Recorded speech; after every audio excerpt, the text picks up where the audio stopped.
Vertical farming. That might sound like normal farming because most plants grow vertically, but that's not what we're talking about. Vertical farming is the practice of growing plants in a controlled environment, usually indoors, in vertically stacked layers. If you're new to vertical farming, you may be thinking to yourself right now, wow, that looks awesome. And you're right, it does. But on top of looking like a cool concept from a Rick and Morty episode, it's also an extremely efficient idea that might just help save our planet. We're going to harvest all that knowledge up next on Fact Bites.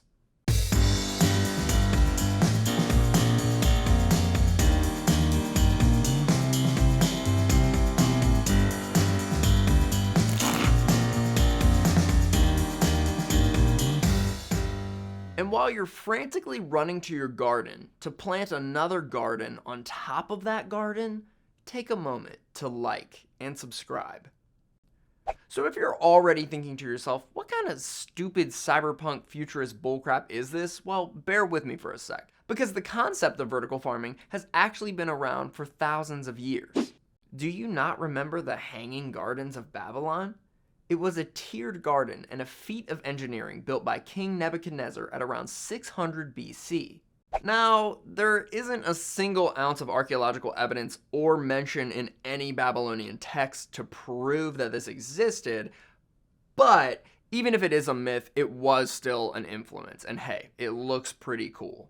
Fast forward a bunch of years to 1991 when Dixon Despommier, a professor at Columbia University, conducted a thought experiment with his class trying to reduce the distance between farms and tables. The initial assignment was to try and grow enough gardens on available Manhattan rooftops to feed the entire city, but they quickly discovered that that would not work. It would only feed about 2% of the entire city. Workshopping this idea with his classes over the years led to them eventually designing blueprints for vertical farms, and ultimately led to him being coined the father of modern vertical farming. Let's pause for a cool minute to talk about why we actually might need vertical farming in the near future. Earth's population is growing very quickly. The UN estimates that we hit 8 billion in November of 2022, and it estimates that we're going to hit 10 billion in 2057. That's going to be an incredible feat for humanity, but it's also going to present a new hurdle. 2 billion more mouths to feed. Figures vary, but most think that agricultural production will have to increase by 60 to 70% to match the demand that will be present by 2050.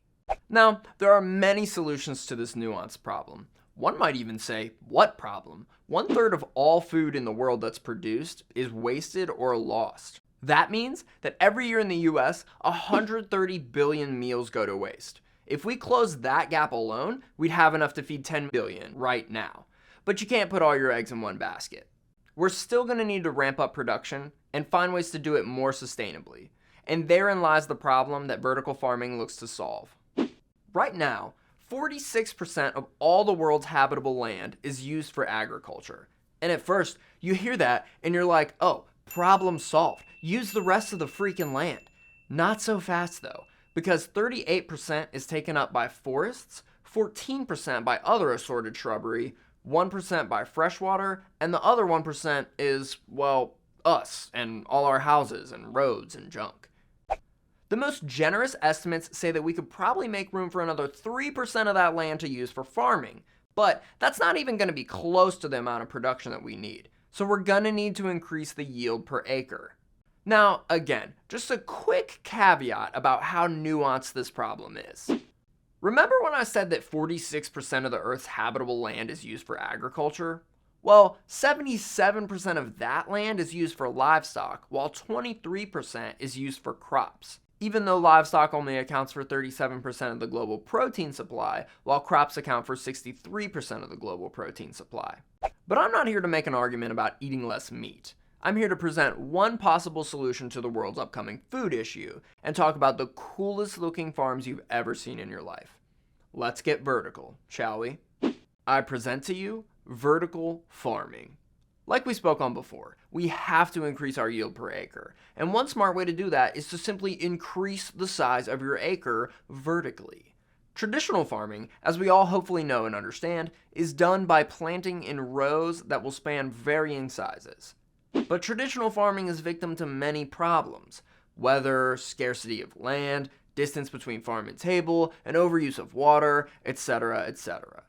Vertical farming places plants in rows, but then it also stacks them on top of each other in an effort to minimize wasted space and vastly increase efficiency.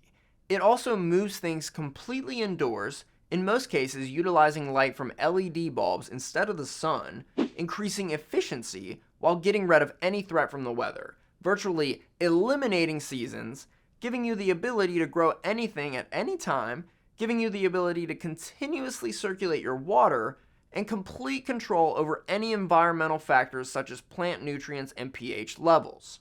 It also shows itself as an obvious use for old warehouses, shipping containers, or abandoned factories. Many of these farms also use hydroponic or aeroponic systems, completely getting rid of the need for soil while also increasing efficiency and decreasing resources used. On average, vertical farms only need 1 square meter of floor space to churn out the same amount of crops as 50 square meters of floor space from a traditional farm. You can even build these farms underground, which would save on energy costs due to temperature control. They call these deep farms. How do you like them apples? Vertical. They're vertical apples. Let's check out some current iterations of vertical farms while you ponder whether or not this is a viable solution to our agricultural future. How about aero farms? This company uses aeroponics, which is a soilless, sunless, pesticideless method of plant growing that uses 95% less water than traditional farming. And with their verticality aspect, they use up to 99% less land in their facilities than a traditional farm. Their Newark farm is 400 times more productive than an old school farm. Or take a look at Plenty. They actually grow their plants vertically instead of just in stacked rows. They have 350 times the yield per acre compared to conventional farms, and they grow and sell within local communities, such as their Compton farm. Wow, all those vertical farms really watered my soil. But it's not all leafy greens for vertical farms. They face some very real challenges. One of the biggest might just be the stigma. Just like with electric cars, it's going to really take some time before vertical farms catch on in the mainstream. Another setback is the cost that it takes to start one of these vertical farms. We all know farming ain't cheap, and that's why we all go home and play Farming Simulator, but the startup costs of vertical farms are tremendous. They cost about $2,400 per square meter of cultivation bed space, while high-tech greenhouses cost about $300 per square meter of cultivation bed space. However, they aren't necessarily less profitable in the long term, given their extremely high efficiency.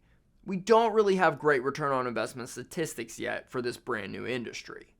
The last con of vertical farms that I'm going to go over is electricity. Since most of them utilize LED lights, they need a lot of power. So if they're not using renewable energy, it could mean a bigger carbon footprint than a normal farm. InFarm, a European vertical farming company, had to lay off around half of its workforce when the recent energy crisis meant that their power bill went up 58%. So if you're going to start a vertical farm, you might want to put it next to your vertical wind farm. And there you have it. That's everything you need to know about vertical farms. How do you feel about vertical farms? Did you make a vertical farm in Minecraft and, like me, think that it was the first of its kind and the coolest? Let us know in the comments below. Don't forget to like and subscribe. And as always, thanks for watching.